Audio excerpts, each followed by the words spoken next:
Happy Tuesday morning, friends. It is time for Coffee with Kristin and Tina. Good morning. Welcome to Coffee with Kristin and Tina.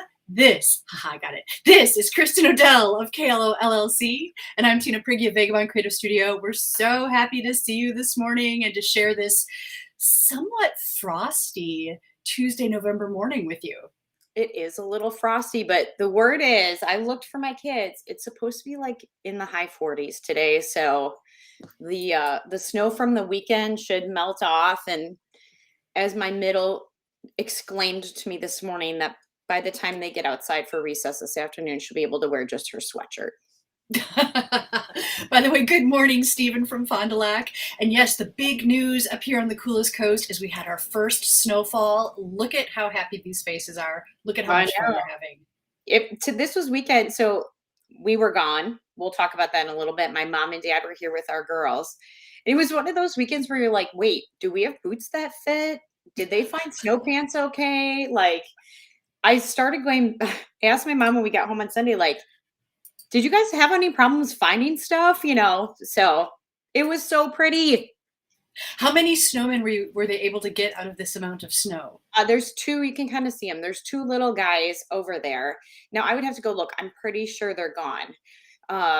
But Doug and I had a laugh at this because there's like, maybe you can see this in the grass, like a car snow brush, like the natural tools for the winter were not readily available because we haven't even pulled stuff out yet. So they clearly made the best of it.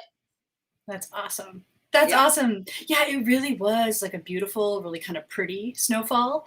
And my son is always saying how much he loves the snow, and I can never tell if he's saying he loves winter just because he knows how much I love summer. But I said, so tell me, what is it? What do you like about it? He's like, well, I like the way it looks. I like the way it feels. I like the way it smells. I like the temperature. I'm like, oh, so you really have thought this through. You really do appreciate the whole package. Okay, that's right. Cool. There is, we've talked about this before. I will say it again. There is a insulating and quietness that snow brings that you do not achieve at any other time of the year. Yeah. Yeah. And it just seems magical. Like in the morning, Jason opened the shade and the whole world was white in like this white downy softness. And it was like, whoa. Yeah. My mom said, oh, look at my lighting just changed. It got fabulous. How did that happen? My mom said she had to because she could see it was snowing, open the curtains up because it was so pretty out. She's like, I just wanted to watch the snowfall. Nice. Yeah. By the way, good morning, Mary. Thanks so much for tuning in. So, Kristin, you had kind of a cool adventure and kind of high tech, very cutting edge. Let's talk about this trip that you took. So this weekend, kind of last minute, Doug and I decided to sneak away to Minneapolis. And what prompted the sneaking away was a concert, which I'll talk about in a minute. But one of the cool things is we ended up staying on the University of Minnesota campus, mostly because we had a hard time finding a hotel. And we ended up staying at a place called The Graduate. So this is a chain of hotels that bring in kind of stuff that's unique to the campus, and they actually have the main floor had all these hangout spots for students. So students will go and hang there and do homework and just hang out. There's a Starbucks right there. It was just really cool. So anyway, we checked into our room before the concert and found out there's this super cool app. So there's cool art and textiles and all different things all around the hotel. And Doug found out there was an app. If you hover over the picture or the art, then a information window would pop up. So you guys can see in the main, in the real room, there's nothing on the wall, but on his phone, you can see that a little information window popped up. So we're looking at this. And so Tina, I think you might have this available. So here's the information. So we didn't know this. Lonnie Anderson, great American bombshell, is originally from St. Paul, Minnesota, and went to school there at the University of Minnesota. Had no idea. And so it says this portrait is signed to the kid, Love Lonnie, because it was if she had given it to him because she was in the movie Purple Rain. So wait, she was in the movie Purple Rain? Yes. I didn't know that. It says this portrait of Lonnie is signed to the kid Lovelani as if she had given this portrait to Prince's character, the kid in this film, Purple Rain. Maybe she wasn't in the movie. Maybe she just Oh, gave it to him as if she was in there. So anyway, so when you hovered over this, one of the comments is that sometimes people feel like her eyes were following you in there. So when you hovered over it, it actually made the eyes like wiggle and move. It was kind of cool. And then these little like insignias on the bottom, the W's, if you clicked on them, one of them took you to the original Mona Lisa picture in white, like you could read all about it on Wikipedia. One of them, the music link, I think, was Private Eyes Are Watching You, which was just like a funny thing, but it was so cool. Like, just you could do this all around the hotel if you had nothing better to do. yeah, wait. So let's unpack this for a second.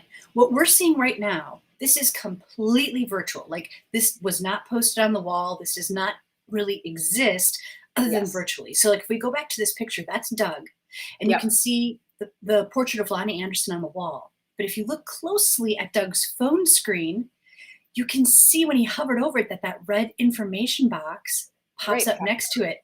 Right. Oh, that is fascinating. And so not only does it give you more information, but it has additional click-throughs.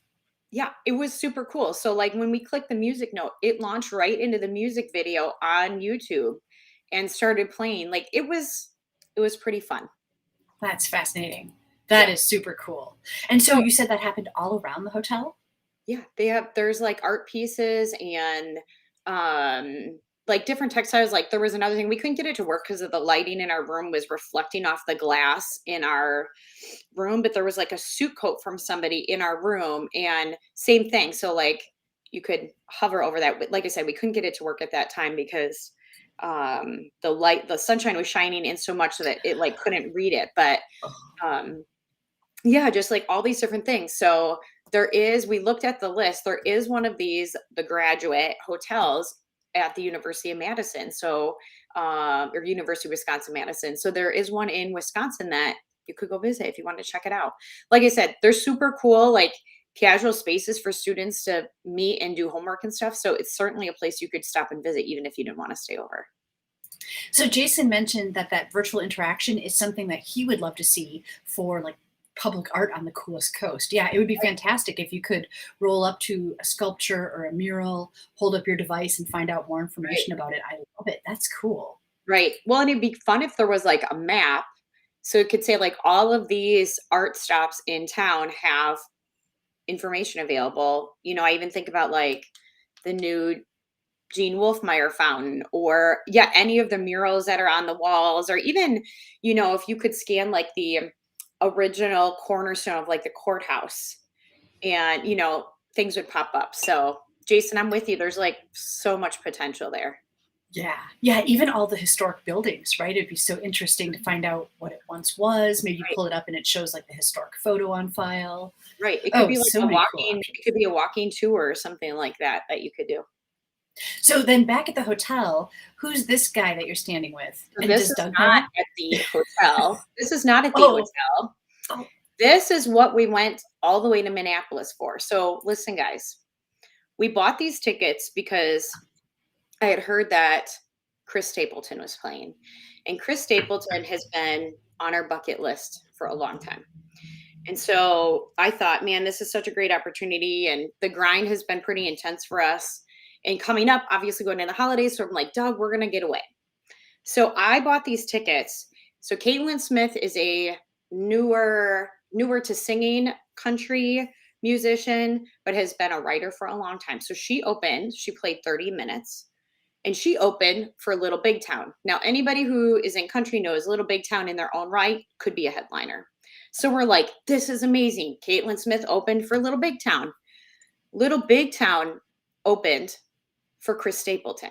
Now, Chris Stapleton is absolutely a headliner in his own right. So Chris Stapleton played probably an hour. They reset the stage, and then Chris Stapleton was the opener for Mr. George Strait, the king of country music. Now, Tina shared with me this morning, he does not know who George Strait is, and I kind of want to cry. Tina, does this mean you don't listen to country music at all?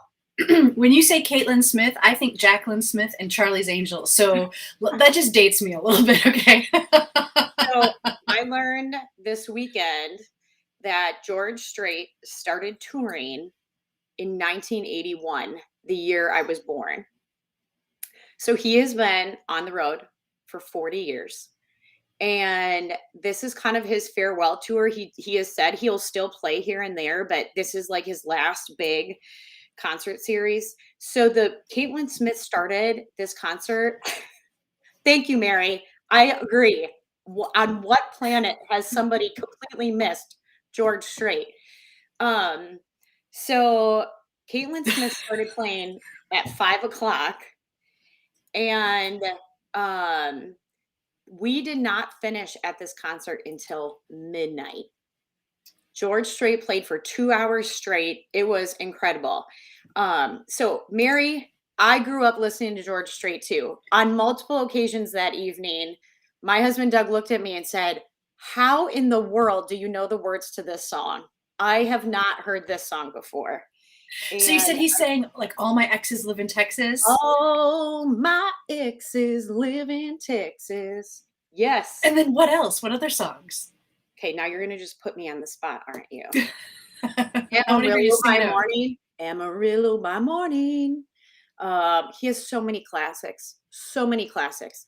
Classic country, Texas-based. Amazing. So thank you, listeners, for supporting me.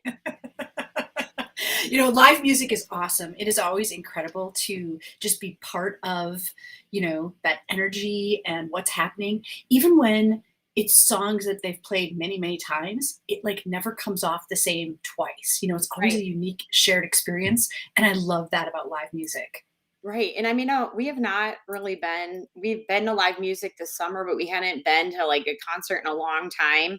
And so it was just such a different ends of the spectrum, because not only did we came back to live music in a show that was 7 hours long, and just everybody played their hits. Like it was just, I'm telling you right now, we will go see Chris Stapleton again. An hour was not enough of him. He was fabulous. But classic country music, like we talked about the steel guitar, which is played horizontally, for those of you who don't know, just that old country twang in your ear. Fiddles, like George Strait had a 14-piece band with him, and there's not enough words. It was awesome. It was so much fun. And we finished the night with a Papa John's pizza, because we don't have Papa John's here in Manitowoc, and Doug loves it. So, got to do all. Are you old enough to remember when we did have a Papa John's in Manitowoc? I am old enough to remember that. Are you old enough to remember when that was a Red Owl grocery store? Mm. Okay. I Hey, do Jason, I'm remember, pretty excited. I do remember the ABC grocery store that used to be on the corner of 21st and Washington, though. Yeah, it's like a bygone era when there were all those corner stores. Mm-hmm. Yeah, the little teeny grocery stores. I would love to see a grocery store in downtown Manitowoc. Something small. Yeah. They always We had. went to. My mom always said that ABC had the best German potato salad.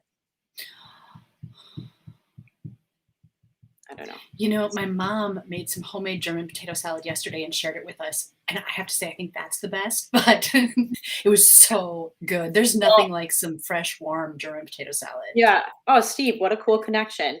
Oh, Steve, that's amazing. Yeah. My mom always said, like, they have their secret German potato salad recipe. And my mom always said that ABC was the place you could go and it tasted like when they made their own. Wow. Yeah. Oh, and Chris said that she misses Bry's. That didn't exist. Like, I don't have a recollection of that, but I've heard amazing things. I think you're not alone in that, Chris. Right. So many little, even, do you remember the Fairview? I do. I remember playing at Citizen Park and running over there to get like some, penny candies. And Yes, we would get candy. I mean, growing up, my uncles played softball. So if they were on that far corner, we were allowed to run across the street to the grocery store and get candy. I don't know what the streets are over there. I'm not that good with streets, but yeah. Yeah, I don't either. I don't know what those are either. But it's the Fairview Corner is how I would remember it. Fairview Corner. That's right. So anyway, long story short, it was what I would call an epic bucket list kind of weekend. So not only did we yeah, Steve the Penguin, I see that. I'm with you. Um not only did we kind of check off a bucket list thing for us, but it just is so fun, like as married adults with kids who the grind and the intensity of work and all those things gets kind of crazy. It's nice to hit the pause button and just like sneak away and reconnect a little bit, even if it's just for a night. Yeah, and I think that is important, right? To step out of that role as like parent and adult for a second and Right. just go into individual, couple having fun kind of a date Right. experience. Right. And I think things had even gotten so busy that we were just like, oh man, should we still go? Should we sell our ticket? We had kind of had that conversation, and Doug was like, no way, I need this. Like, before we get into the craziness of, pushing through into the holidays, like, he's like, no, we are definitely going. So, Hey, Mary mentioned that she did a Pine River dairy run yesterday, getting all sorts of fresh cheeses and things like that, mm, stocking up for the holidays. Are you already in holiday prep mode? I am, I'm going to say we do not believe in doing Christmas before Thanksgiving. Me neither. Me neither. Okay. So I'm just going to say that because there will be no Christmas decorations in this house. We do not allow Christmas music before that. If Christmas music comes on the radio, which there has some stations it's on, I will turn the station. Like, we like to be in the moment. Sorry, my hands are too wide today. Like that gratitude moment of pausing for Thanksgiving. So, but I have been sending Christmas lists and doing shopping because I also like to have that done by the end of November so that when we are in the thing of, like Christmas concerts, and Grace has Matilda Jr. coming up with Treehouse Theater. Like, we have a lot of things, a family wedding. We have all these things coming up in December. So I want to be done with shopping before we get into that stuff so we can feel like we can be in the moment with those things and not feel too crazy. So, are you a Black Friday shopper? No, but Doug is. Really? Yeah, Doug will get up. Oh, Nicole. That's my dear cousin Nicole. She said Corm's been watching Santa Claus on repeat. Oh, girl. I mean, Uh, it is a good movie, but it is. It is. No, Doug will get up at like 4:30 in the morning and go out. Like, I think he enjoys watching people and how crazy they are with certain things. I'm perfectly fine with sleeping until whatever time I wake up and drinking coffee and staying in my pajamas. a coworker was once telling me how, she would like actually map out a plan and her timing and her strategy. And I got the feeling that it was really about like the thrill of the hunt. But for me, I don't have any desire to put myself into like the fray of people. And, I can't bring myself to do it. Yeah. Like you, Kristen, I would rather just take it easy, kind of enjoy the day off without the obligations. And Right. Yeah.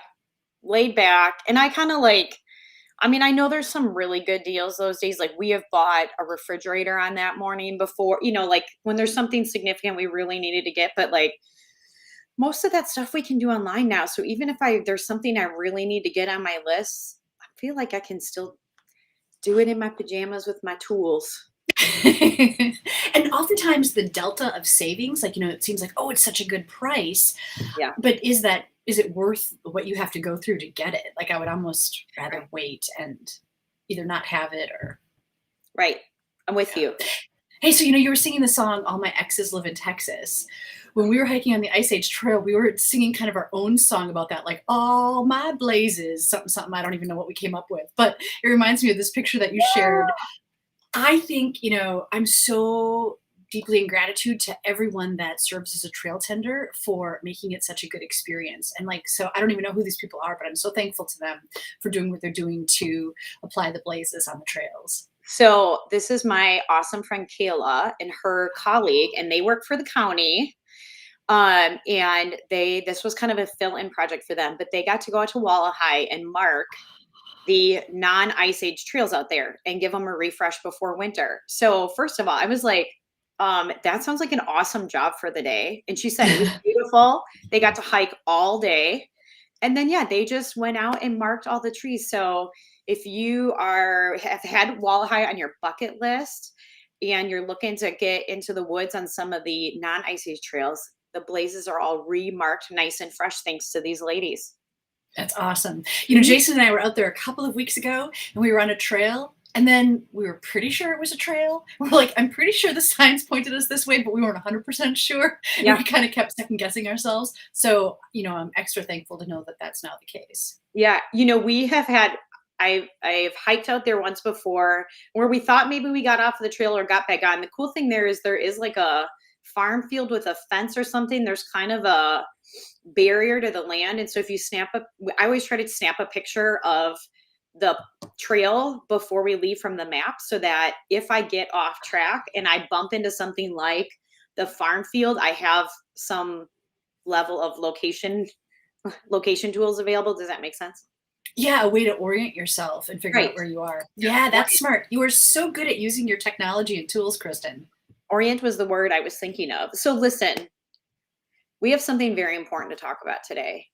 And What's that? I would like to say that this probably goes into relation to taking a time out and nurturing your marriage.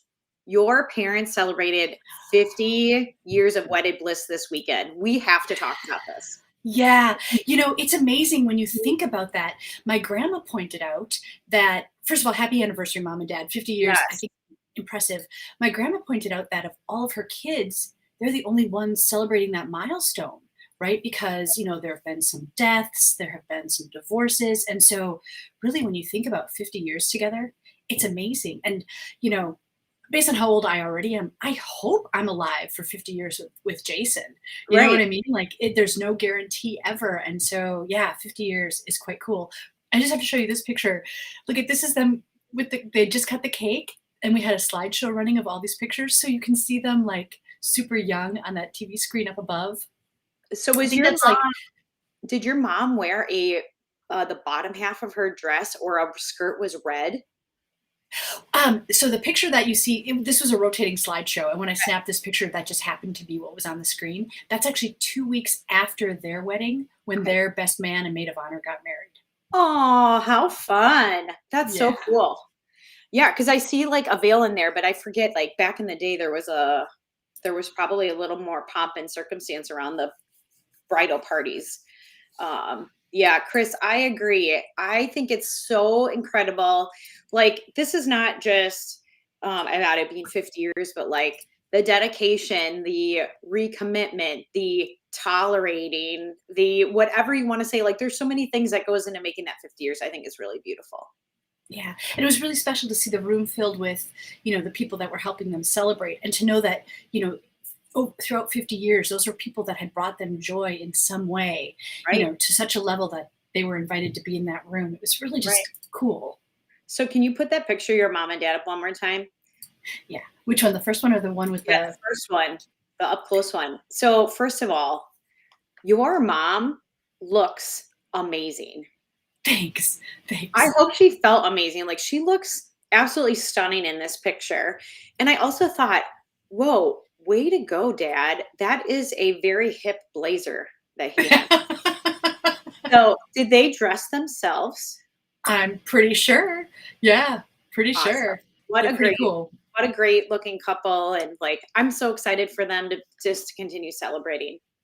Thanks. And I have to give a big shout out to my sister-in-law, who I adore. She made the arrangements for the cake and the cake topper. And so French Creek Bakery made this beautiful, here, this may be a better picture. Look, Yes. it's this three-tiered cake. The bottom level was red velvet, and then the middle level was like a lemon, and then the top level was like a chocolate swirl. It was amazing. That is so cool. Did they keep the top for next year?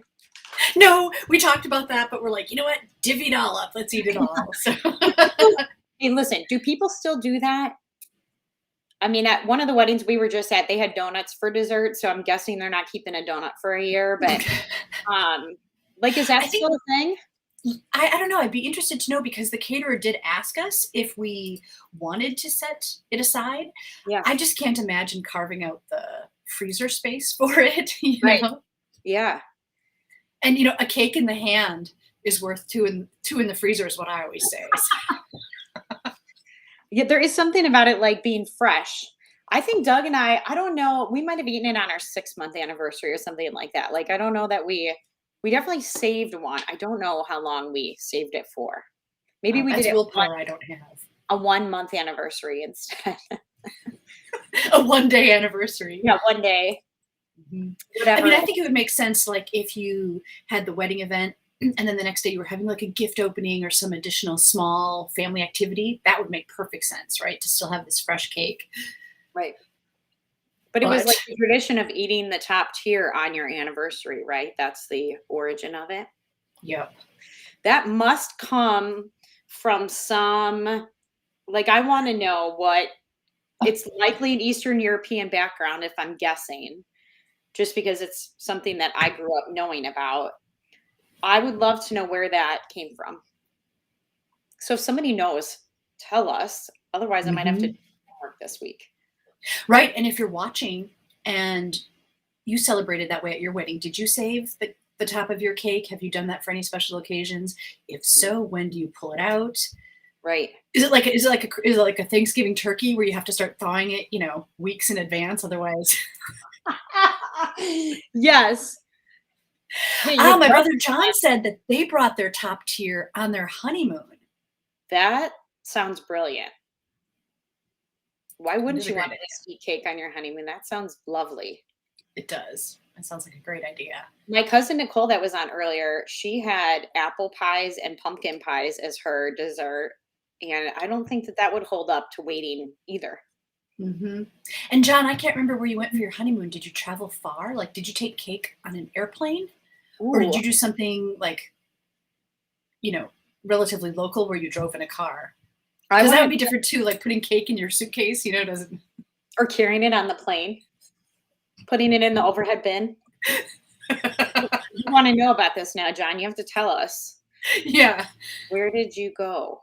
We need to know about the logistics of this, John. Right. I mean, like if you spent the weekend in Door County, great, take the cake with you. I think that's lovely.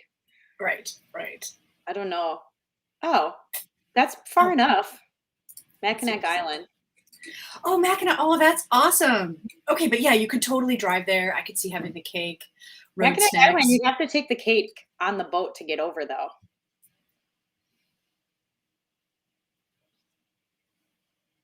I'm coming on the boat with the cake.